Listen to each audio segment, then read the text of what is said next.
Okay. It is an honor and a real pleasure tonight for me to have as our special guest the founder of Teddy Bear Portraits, Mr. Joseph E. Newgarden Jr. Now wait.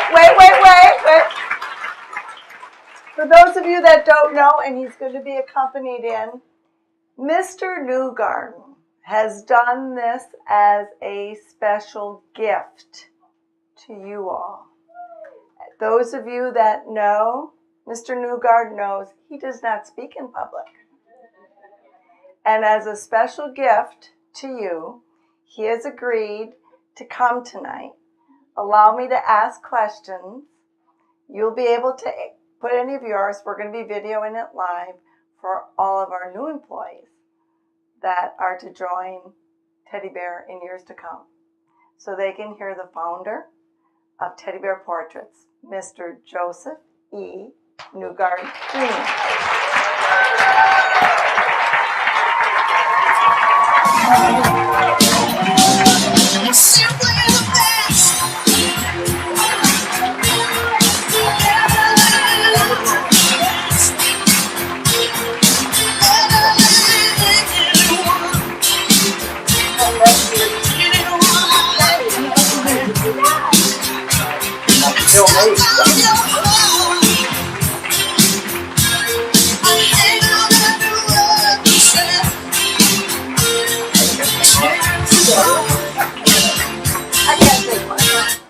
You could. Thank you. He asked me if he could take his jacket off. I said he could, but I couldn't.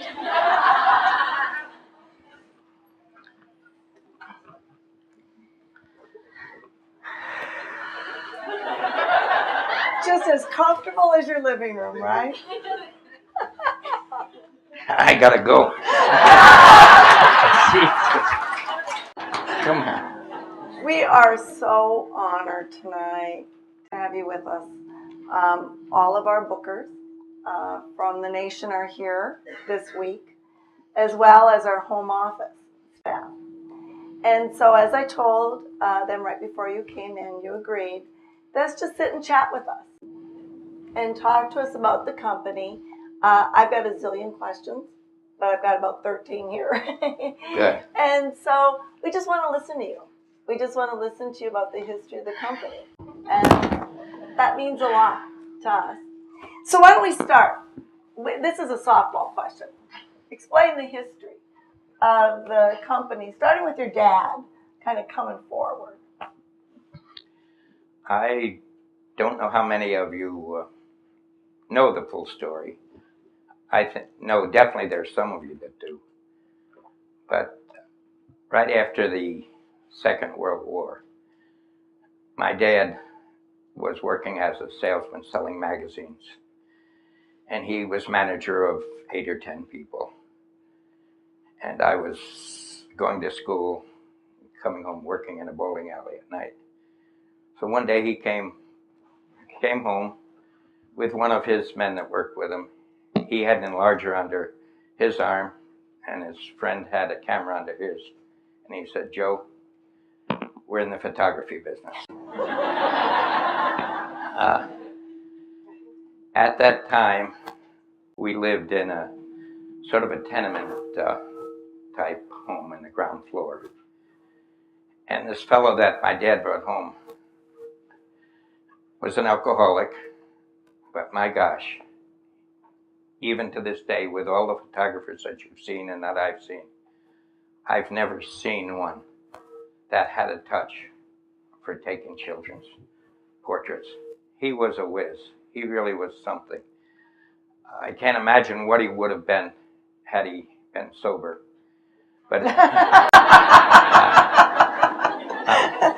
don't take that as a suggestion. At any rate, so we looked around the house there, and I was the second oldest of 8 children. My mom had died a year or two before. And we had, I don't know, 2 or 3 bedrooms. But anyway, we set the business up in a little room right outside, a little closet-type room right outside the bathroom. And that's where I had the enlarger. And then I put the developing tray on the toilet seat. And we set up a hose in the bathtub and then put some boards over it to put the stop bath and the hypo and stuff. And that's where the business started, right there and then. And it was absolutely great. And what this gentleman, what he'd been doing was taking pictures of children and going around the houses taking them. Now, I don't know if you know New York State, but Albany is right up above the Catskills there, directly north of New York City.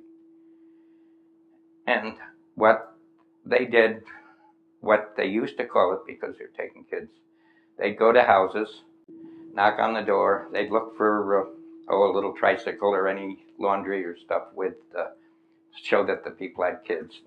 Say, we're going to be here tomorrow. Those were the booking days. That was the booking job. So if you don't have plenty of time and you got extra time, just go book a few houses like that for your photographer. And what they called it in those days, because there were others doing it, was called kidnapping. That's it. So we were kidnappers. That was our names. Luckily it was then and not now, I don't think. So we did that for a couple of years, and all I did, my job was to develop the film and make the prints, develop them and then make them, and ship them out to the people. He also taught me how to oil paint the photographs. I don't know, you've seen, now doing a black and white one doesn't work very well for skin tones. What we did, they'd be sepia toned or something like that, and then apply the colors. But as far as the oil coloring, I could do 10 or 12. I'd line them up and do 12 or 10 or 12 at a time. And this was an oil coloring that they paid for, so I'm not too proud about this. However, later on I learned to do some real oil coloring, and I loved it. And it would take 2 or 3 hours to do one. But they really looked wonderful, and it was one of the parts of the business I liked best. But anyway, that's where we started, and after a while, I guess the drinking got too much, and they split up. And at that time, my dad took the pictures, and my older brother came along, and he also took them, and they both sold, and I stayed in the darkroom and did the darkroom work. After a few years of that and going from, by the way, my dad, with the kids and stuff, we'd run up a few bills. And my dad had a habit of when the bills got too much, we all just packed up and moved to another city. I would at some time like to catalog how many cities we lived in. But at any rate, somewhere around 3 or 4 years after that, I had to go out and start taking pictures. And like sitting up in front of all of you, man, how I hate it. I had no idea. I didn't want to do anything that had to do with people. It just scared the living heck out of me. Yeah. However, and how many here are photographers too? Oh.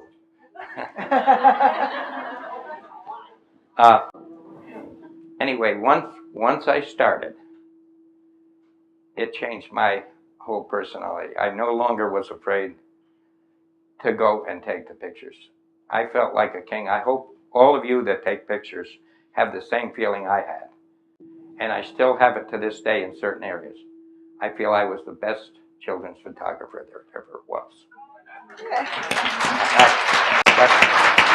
And I've seen others, and I've seen my children, I've seen my brothers and sisters. They, for some reason, all take great photographs. I still think I do the best. But there are certain areas, some of them are more free with their expressions than with the kids. Actually, I feel the only way that I really am the best today is in handling the kids and knowing what they're thinking.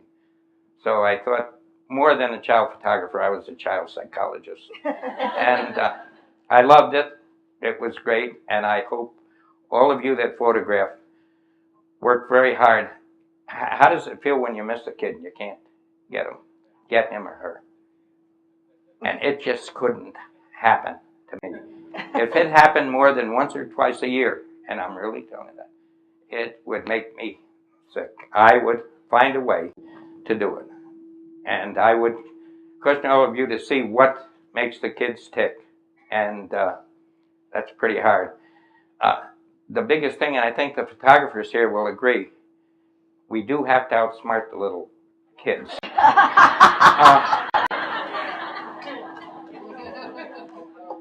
But anyway, now I'll digress because that's my favorite part of the story. We then saw that other companies were in stores.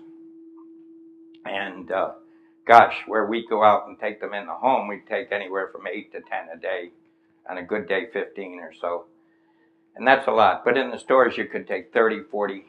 Actually, there were days where we took 100, 110 sets. I think the limit when my brother once took 120 kids.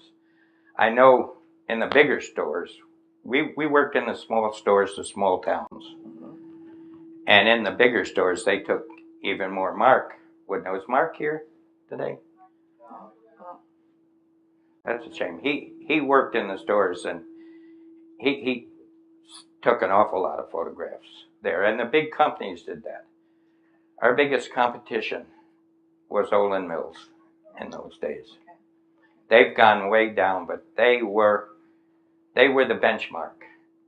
And by the way, if you're going to ask at any time where I saw the company going, I wanted to be the Olin Mills of the daycares because they were well known. They asked a decent price. We didn't have to worry about them cutting their price. So we tried to stay in the middle. We didn't want to be the cheapest, but we did want to be the best and have affordable portraits for them. Great. So that's it.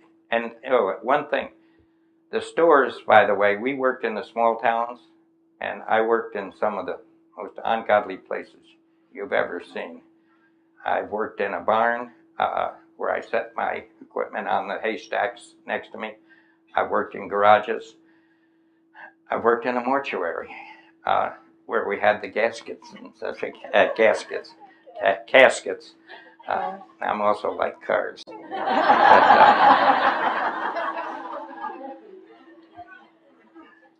Tell me how did you get into daycare? What was that time that you were in the stores and finally said, let's do daycare? When we're in the daycares or we're in the stores, the business gradually was shifting to the big stores where the Kmarts and the Walmarts, and the customers weren't going to these small places that I was in. So the business was disappearing. We were spending a lot of money advertising to get there and not getting the results. So we kept going at it and going at it. I couldn't think of anything else, and we were literally going broke. And at that time, I was in Miami, Florida, and I saw this gentleman walking down the street, and he had a T-shirt on, and he had a picture of, I don't know, something on it, but he had it made, and I thought, boy, if I could do that and get a picture, we would then give that free for the thing. So it took, I don't know, a few months to find out how this was done. And I went out and I got the machine. Xerox had made a machine that's about half the size of up here, mammoth machine. And we bought two. Before that, 3M had made the first machine that you could do T-shirts, individual T-shirts on. And they went out of business, but Xerox went on, and we bought a couple of Xeroxes. And we tried different. I thought, boy, I can do this in the stores, and we'll be millionaires right away. It didn't work. It just didn't pull them in. And I tried different things. different promotions. I tried the daycares. That didn't work. I tried this and that and 4 or 5 other things. It took about 8 months. And then one of the gals at work, take note of this for anybody here. If you got any good ideas for the business, don't hesitate to give them, because she said, why don't we try the daycares again? And I looked at her in a funny sort of way. All right. We tried it, and it looked awfully good. So we went out and we set up 8 daycares. Now, we were still in the stores at this time. I went up north from Miami. I went up. I was working with Marion and my daughter Alice were up there working one of the stores. And the other, at work back there in Miami, they were going ahead with the 8 daycares. And on the 3rd day I'm up there, I called in to see about the results. And they were just so excited. You've never heard anything like the way they were going on. And I got the dollar figures and stuff. Okay, I hung up the phone. And we're having a tough time with this store. The people were not nice, and the store wasn't nice. I told Marion and Alice, give them the pictures, let's go back to Miami.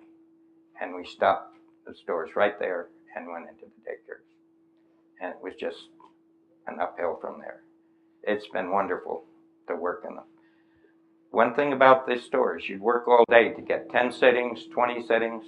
You'd start at 8 or 9 and be through at 5:30. You'll never know the difference. If you've never worked in the store, you won't know how nice it is to go into a daycare. They've got 20 kids, 40 kids, boom, boom, boom. You take them, pack up, and go home. There's no waiting around. And in the stores, you'd wait around you'd get there in the morning, and there'd be 5 people waiting for you. And then there'd be nobody until 5 to 12. Well, you'd get ready for lunch. Oh, here come 5 more. And so you'd take them, and by the time you took them, it was 1 o'clock, or very close to it, 12:30, so you'd rush for lunch. And then when you get back, there'd be 5 more waiting there. And no more until 4:45, and here come 10 people. So what a joy it was to get into the daycares. It was just a world of difference. Why did you go and went from Miami to Gallatin, Tennessee, to move the headquarters? Because they said they had the best people in the world. No, that's not.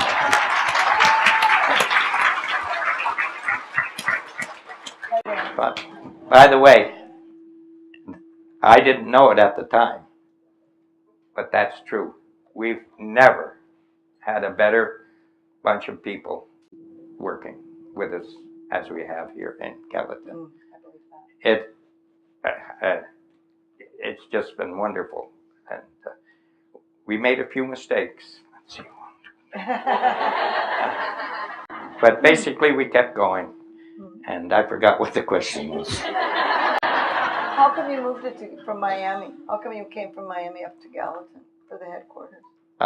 We had 4 little girls with my second marriage. I think a lot of you know my 4 older ones because they all pretty well worked with us here. And Miami had gotten pretty rough. We had our own building down there, and the area had just gone downhill. My secretary got mugged right outside the front door, and they stole our tires and hubcaps out there. So things went wrong. We actually looked for a year and a half for a place to locate, and I wanted to do it very scientifically. So I looked all through because part of my family was. You're laughing. Yeah, you know what's coming. Part of our family was up in Illinois, New York State. Part was down in Miami. So we sort of wanted to stay in the middle so we get anywhere. And we looked and looked. I looked around the Atlanta area. I looked at Kentucky, Missouri, North and South Carolina. And I was getting a little discouraged. And then one time we drove through Nashville. And, oh, there's a lake there. So I stopped, looked, met a real nice real estate gal.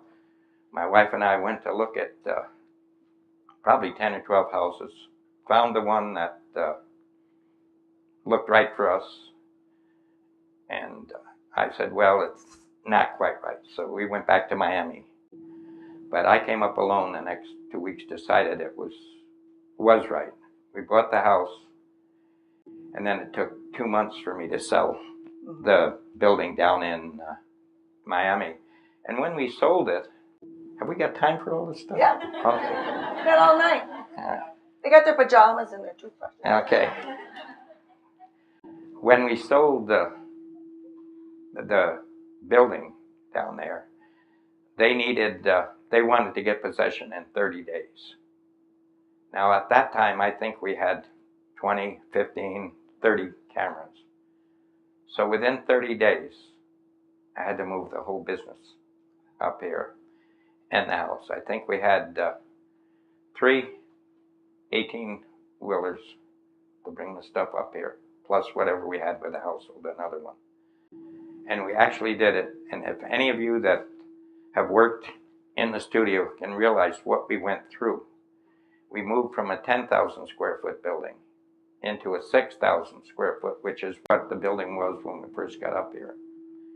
And we had stuff piled high all through. It was like, you've seen the stories where they say the hoarders and they walk through a little thing. That's what it was like. And we managed to get through the year. I made, at several times, made trips to the airport down here, 3 and 4 a day. Every time we got one of our areas packages ready, right down to the airport. It was a wonderful time. It was exciting and it was scary, but it worked. And, as you were going through all of this, you had a dream for Teddy Bear. What was your dream? What was your dream for that? I said a little earlier, it's to be the very best. I wanted to be the number one in the daycare business. And I think even today we probably are number 2 behind, what's that outfit name? We don't know. I never say their name. Little one. I never say their name. Yeah. They dabble in it. Yeah. They are a very smart outfit. Yeah. They are a very smart outfit. Yeah. And they generally do a decent job. Unfortunately, they don't do as good a job as you folks do. I'll tell you right now. Yeah.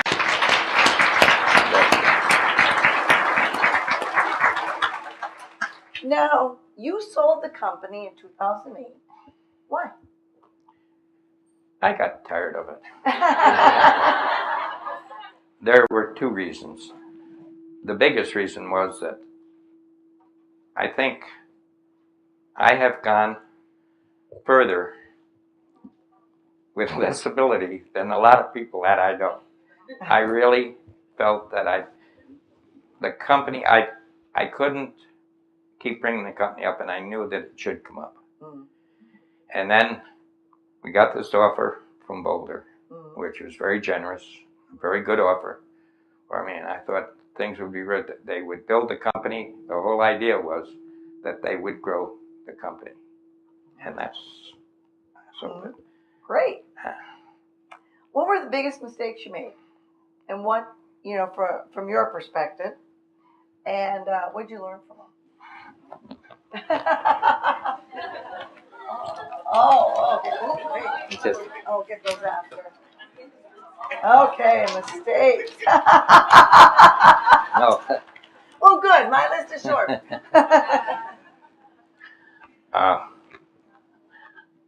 I don't even know if you can call them mistakes, because we've made a lot of them through the years. If you want to call them mistakes, we've tried a lot.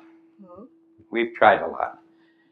And I would say the very biggest mistake was not trying color when it first comes. Anybody remember when prints were just black? No, there's nobody that old. But that will admit it. No, it really hurt.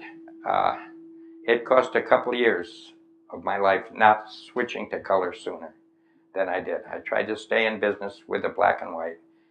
And between the black and white and the companies coming into the big stores, it was just the business that we were in wasn't existing anymore. So that was the one mistake. And I'm trying to think, somewhere along the line I had another thing that I thought was big. I won't mention all the little ones. Uh,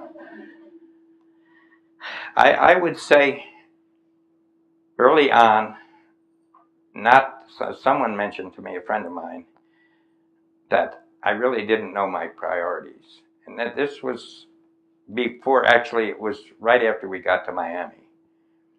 And then, and some of you that have been with us for a long time will know that I said this: do know your priorities. It's so easy to have 20 things to do, and the most important thing you have to do is the hardest. Well, I'll do these other 18 and I'll get back to that. Knowing my priorities was a change in my whole outlook at work. Now, if you were to ask me, do I always do my priority things first? No. No. But I'll tell you, I try very hard to, and I try not to forget them and go back to them and go back to them. So many people just leave the jobs and, oh, they're forgotten. If you could come to my house, you would see that there's stuff sitting in different areas that I should do. And some of them have been sitting there for 2 or 3 days. Well, that's not quite true. It's 2 or 3 months. But I won't put them away because I know I have to do them. They're not priority jobs, but they are ones that have to be done. So I would say knowing your priorities is so important in this business. You were building a really fine family of teddy bear portraits. What were the values that you wanted to be known for, that you wanted teddy bear to be known for, and that you wanted your people to aspire? I just really, I want to treat each one of our customers and our accounts like they were friends, and just be known for top quality work. And I know we miss sometimes, but we never, I don't think any of us ever stopped trying. I know I never did. And we had some, as I say, some awfully good help up here. This would not have been possible without all the help that we got up here in Gallatin. It was far different. And I was happy down in Miami and up in upstate New York or California or Arkansas or Illinois, wherever we were. But this turned out the very best.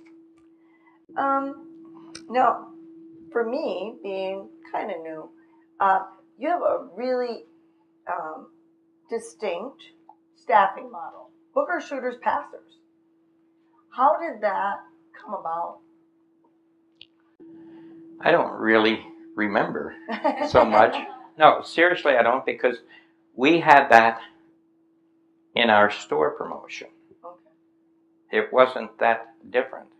The only thing different was that the repeat business wasn't exactly the same.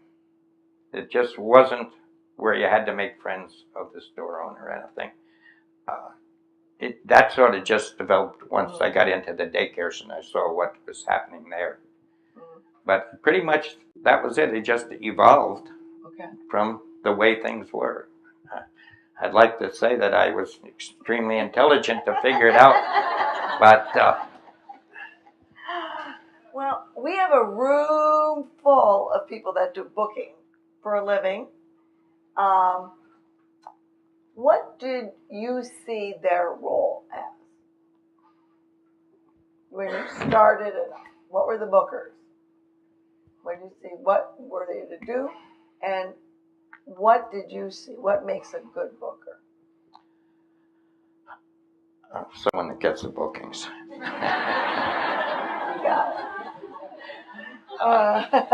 No, I'll tell you, the bookers that have been with us for a long, long time will know that I pretty much preached one thing: visit your schools, 4 times a year. Now, that's it. That, to me, is a surefire way to get your bookings. You're not going to do it. Now, some of the bookers that have been here will know that that's an easy phrase, but it means a little bit more than that. If me and I were out there, I would visit some of the schools 5 times, 6 times. Whenever I had an opportunity to go by, just to say hi to these folks. The whole idea is that we want to be friends with them, we want their business, but we want to do them a job that no one else can do. We want to do it better than anyone else. We want to show them that, and we want to pay attention to them. So with the booker, going back, who is the first booker we ever had? Do you know who it is? No, I've never booked. I've never booked a store. Remember, I don't like to talk. No, I've never booked. And I hesitated whether I was going to say this or not. But it is a fact. I got other people to do it. And, so I tell them how I would do it, but I haven't. I'm looking at one person who is, I believe, the first booker that we put on in the daycares with. Where is it? Huh? No. Joan Marceau. Yeah, you were Joey's first choice, and you were my second.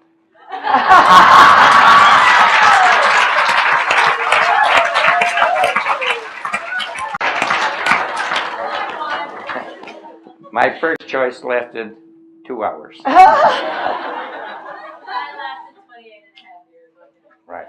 Congratulations, Joan. Really. And we have some other long-termers, I think. Rich, 40 years, right? Hey, maybe. Yeah. No, they're all about the same, wouldn't it be, Rich? 40. 40 years now? Oh, well, you were with us in the stores. Yeah, no, he was in us with the store. I was just talking about the daycares here. But no. What do you think about working the schools as opposed to the stores?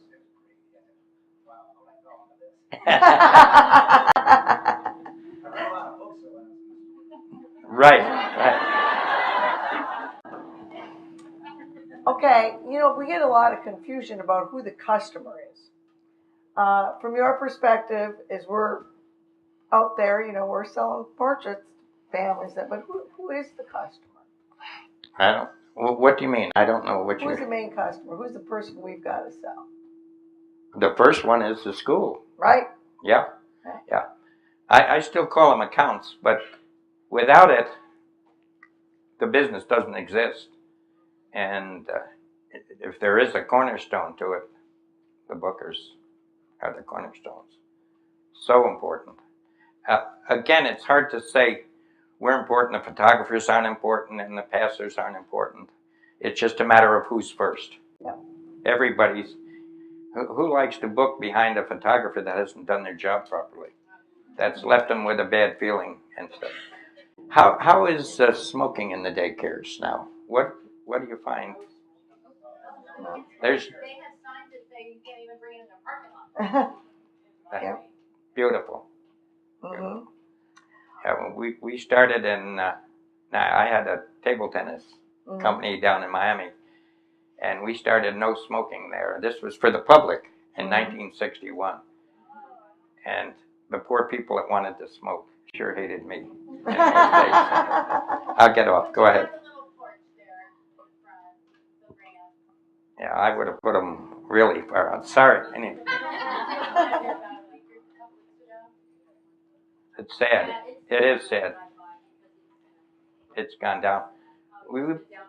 Yeah. But we built that up. It really was nice. Yeah. The building we had down there was formerly an outdoor theater. And they put a roof on it. And then they turned it into a fight palace, where they had prize fights there and televised them. And an interesting history. Hi. As we think about adding new products and that, one of the things that it would be helpful to hear from you is in the past is how did you introduce new products into the field? Well, we basically, as I recall, man, it's been 4 years. God, I can't remember that far back. No, we would try it in a small test first, a couple of daycares here, and then maybe a few more. And depending how well it went, we would try it on 2 or 3 different territories. And if it went well, and normally it would need some tweaking, this and that, or else it would just not work, and we'd let it go. But we definitely would. Gosh, don't ever quit trying things, Pat. Don't quit trying them. Just try them intelligently.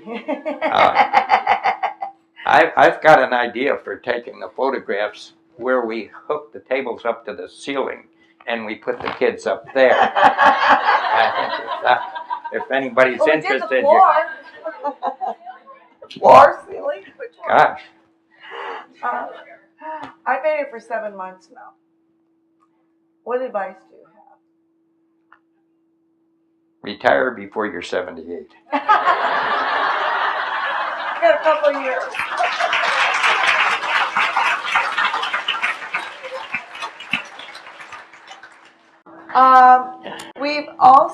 We've told folks if they have any questions, they want to ask, they've got some cards on their table and that.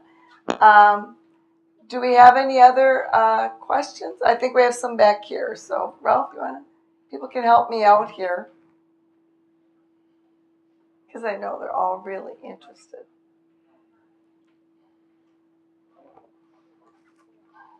Okay. What was the first camera we ever shot with? Do you remember the first camera? No, that we shot here with? A teddy bear? Pretty big. Big. A big one. Yeah. I'm trying to think of the name. Corona comes to mind. The first one that I ever shot with, you put the black cloth over your head. Oh, okay. And they did not have strobe lights. We had to use floodlights for the first cameras. And the slightest move with a kid, the ones for photographers, if you want to have a tough time with kids, try getting them at that very instant that they're not moving. Because otherwise you got to move. Oh, wow. So, interesting stuff. Yeah. Oh, we got some more. Do you miss being here every day? Every day. I think of it every day. Gee, I wish I were there.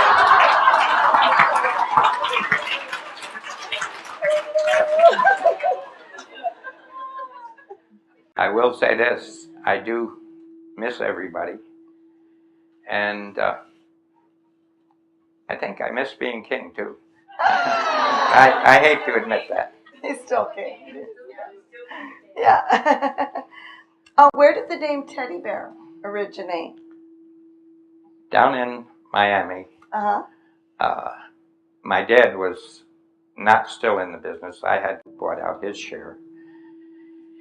And my company was known as Wonderland Studios because of my daughter Alice. It was Alice in Wonderland.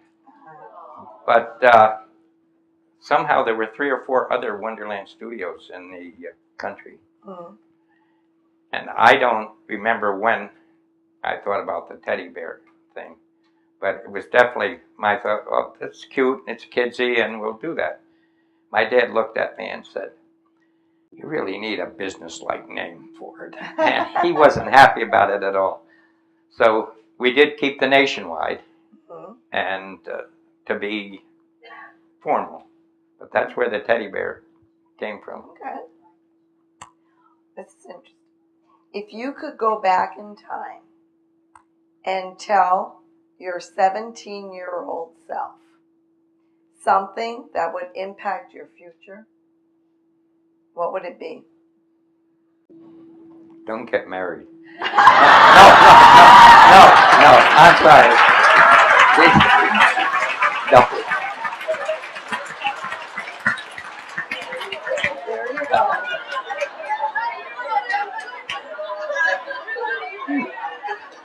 I'm sorry. Anything else? Yeah. Isn't that enough? No.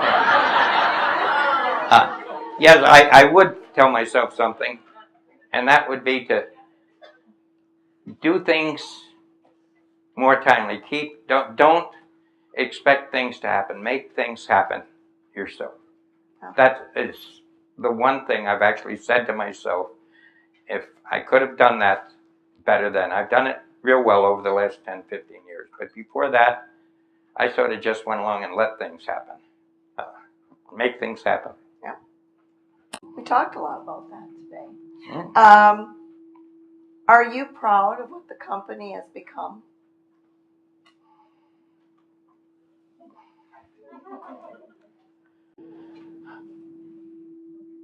Today, yes. 2 years ago, no. I felt bad about it. I didn't feel it was going. I can say what I think, be honest, Yeah, or should I tell you? Or should I say nice just things? Add it out. No, I was heartbroken, as a matter of fact. I could not, I actually would drive blocks out of my way not to go by the studio. It still makes me sad to think of what you all had to go through for this. But I will say this, and I was going to save it till last, but you've got someone here now that can make the studio what it should be. I'm so impressed with you. There's no way I could have come up. I'm so thankful that you've asked me to come up because I love to talk in front of people.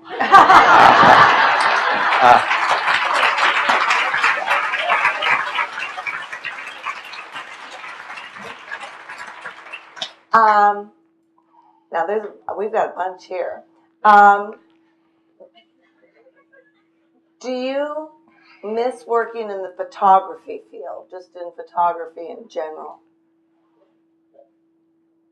I miss working with the kids unbelievably much, even though with the table tennis I work with a few kids. But and the photography, yes, I miss it. That was one of the other things. I felt so comfortable with photography before digital. And I didn't really want to get involved in learning what you have to learn with the digital. Not just the photography, the finishing, and stuff like that. And it got to a point where when somebody said something to me, I had no way of knowing whether it was so or not so. And it did bother me. But I love photography. And the digital, by the way, if any old-time photographers tell you the other photography was better, it was easier, but it wasn't nearly as good. This is wonderful, and what you can do with it is fantastic. One thing that I like to pass on, it can lead to something that I think is a little bit of waste with the photographers. If I were working with the photographers, I tell them, please try to make your shots count. Not because you can take 6,000 shots on one of those little ding-dongs that you put in there, whatever it is. But it's the time. It's the time. I took such pride in telling the photographers that they take 3 perfect poses. Now, some of them would take 6 and 8. Rich, what do you think? Yeah. Isn't it a lot easier to take 3 and than it is 12? Yeah, it is. And I think working with film, it makes you wait for the perfect moment. Right, and it made you a better photographer, I think. So, right. You remember when we did take 12 poses? Did we ever take 12 poses? We took 8, 6.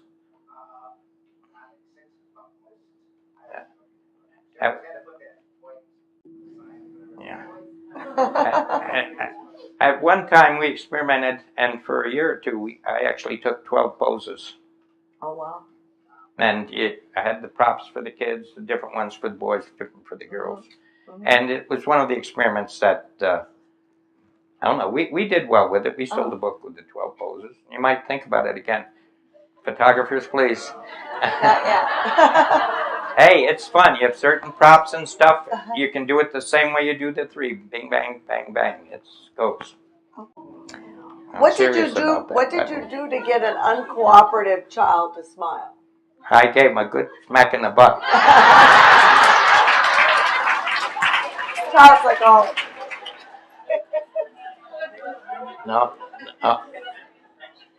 Yeah. In the stores, it was a lot easier. You had the mother right there. And you'd work between the mother and the kid. And I think most of the photographers will work with the kids and other kids, set them aside, do the stuff. So it's a little bit of psychology there. Okay. Is what you do. You work on them intelligently and watch the reaction when you work with them and see what. The biggest thing is not let them know their picture's being taken if they're afraid of it. I don't know. Everybody has their favorite toys. Mine was the ball, playing ball with the mother or with someone else there, and then inviting them in the game, and you just before they know it, they're doing something they don't know they're doing. Yeah. Well, what was your best trick to make a child smile? I'm embarrassed to say, but no. How many of you still do we blow the teddy bear off our head anymore? Yeah, that still worked. It worked for all my life. Big Bird?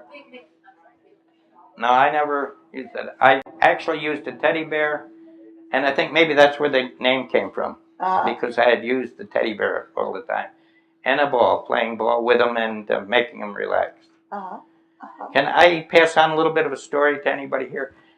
Just a minute, because it made me think when you asked what did I do to get them to behave. At one time, where we were moving around with my dad and stuff, we moved to California around the Bay Area. And we didn't have a studio then, so had to go out and get a job. I got a job with a company that had ponies that go house to house taking pictures of kids. Anybody remember those? Yeah. Right.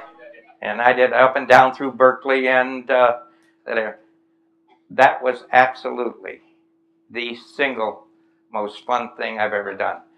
Now, I got a job, and my job was to hold the pony still while the photographer took it. That was part of the job. The other part was as we walked down the street, and the kids would come out, or I'd knock on the door and say, come on out, we're going to take the kids' picture. We give them a free ride, and we'll take the picture. You don't have to, it doesn't cost anything. Well, you know that I don't like to talk to people. Yeah. So I started out. Now, this photographer worked 6 months of the year. The other 6 months of the year, he sailed across the sea. He was a sailor, and he did both jobs. Well, I'd come down, I'd take the kid up to the mother there, and she'd say no. And I'd say, okay, and I came back down. He'd look at me, hold the camera. He'd go up there, knock on the door, and he'd tell her, we're not doing this in a real manner and stuff. He never missed a kid. He got that kid to come down here. And the part that I wasn't going to tell, but I will, is when I came down, he would use pretty salty language with me. And I learned more swear words there than I'd ever heard in my life. But that was a fun part of the job. By the way, I've owned 4 different ponies since then. And I've done it through Buffalo, New York, and the different cities in Western New York. It's a fun thing. And as you say, they still do it today. Maybe that's what I'll do now. That's not bad.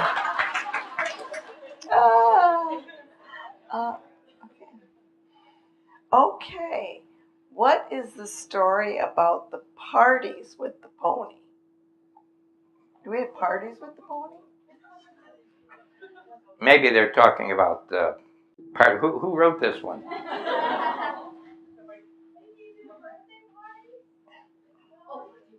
Not really. No. No, I would say that I would have. At this time, I'd actually set it up in a mall or something like that so you could get the numbers and see if it would work. But it is a lot of work, and taking care of the pony. And in the morning, by the way, with the ponies, in order to work with the kids, we keep them in a, what do you call where they keep the... little corral. Yeah, and my first job was to ride the pony because they had a lot of energy and stuff. So you'd ride them in the morning to calm them down. I don't know who ever's ridden a horse here, but I'll tell you, ponies are nothing like that. They bounce like this. They are... Okay. Part of it is the rider. Most of it is, but no, they are very difficult to ride. I don't know. I wonder if there must be a correct way to ride a pony.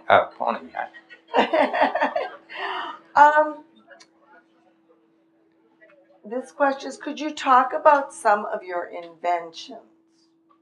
I don't know what. Did you invent things? Not much. A little bit when we first started in the business. I had different ways of developing the film and setting things up there. And I did develop a camera, again, that I took a Mamiya twin lens reflex and put a 70 millimeter back on it. And at a 35 first and then a 70. And I used that for easily 4 or 5 years. We had 20 of them. And boy, I thought, I'm going to make $1 million. I'm always on that $1 million. And just after I got them done, Beatty came out with their camera.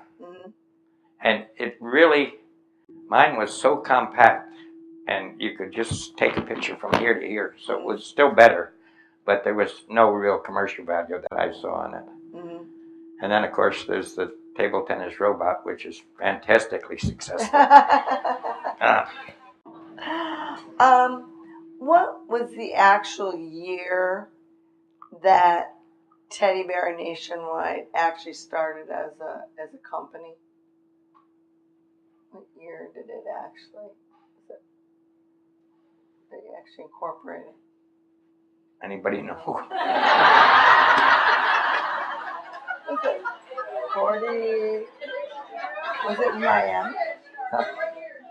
We'll look it up. Yeah, no, it was in Miami. Yeah, as a matter of fact, our incorporation papers up till the time we sold the company were still in Florida, as far as I remember. Okay. I don't know. Any idea? 68?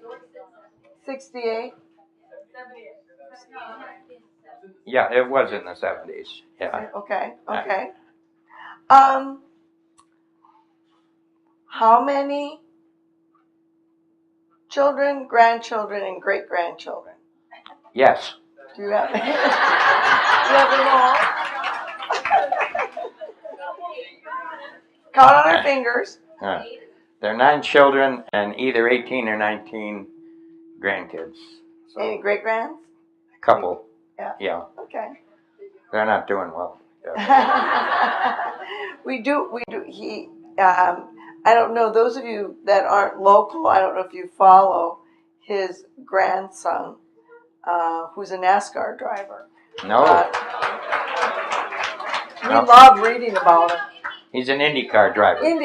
Sorry, IndyCar driver. He drives a fast car. Yeah.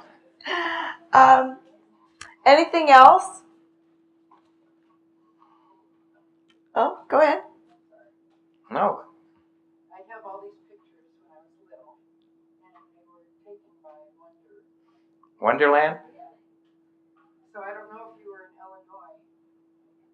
I met my second wife in Illinois. Wonderland Studio was in Illinois for... Outside Chicago, Elmhurst, Illinois. Outside Chicago. Yeah, we worked all that area there. We're in Rockford, Illinois. And and maybe you took my picture. Great. There you go. If we can... Well, I got to tell you, I'm not. No. No, I am. It would be great because I do know. Let's see, I'm 15, 60 years ago in New York State. Is when I first started, roughly 60, 65, taking pictures. And I still remember a couple of sisters that I took along, I think it's Herkimer, New York, along the Mohawk River.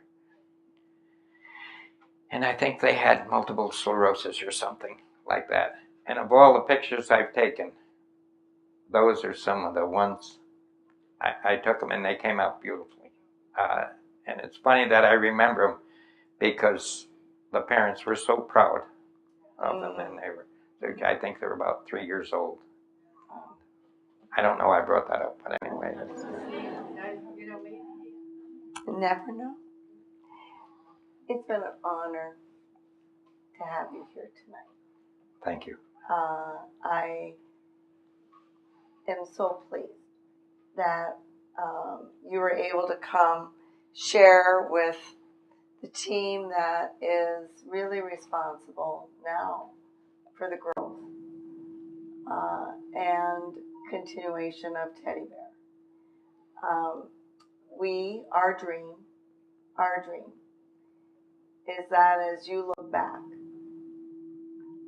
at this generation, that you'll be very proud I'm looking of what forward we've to it. accomplished. Thank I you think very so. much.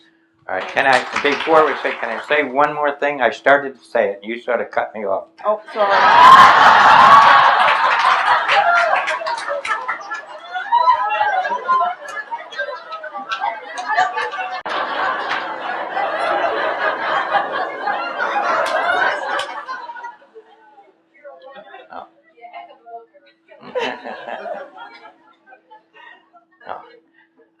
Before I say what I wanted to say to all the bookers out there, 4 times a year.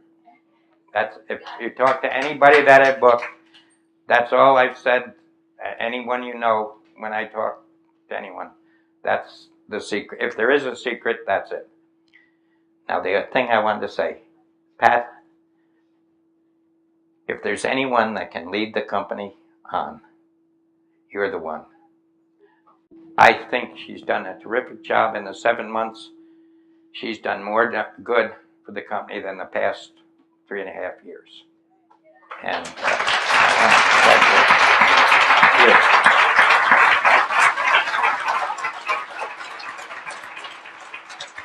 in 10 more years, I'd like to see you in this chair here, telling whoever's over there how you did with those 10 years. And of course, you'll need a much bigger place to keep, because at that time. Only if you'll come with me. What'd you have in mind? Thank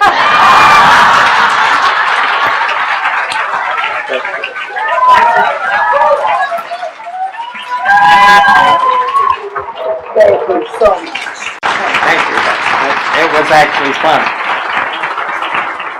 This is presented to Joseph E. Newgarden Jr. on behalf of the team at Teddy Bear Portraits by Nationwide Studios, in recognition and appreciation of your founding, leadership, inspiration, motivation, and continued dedication. Thank you.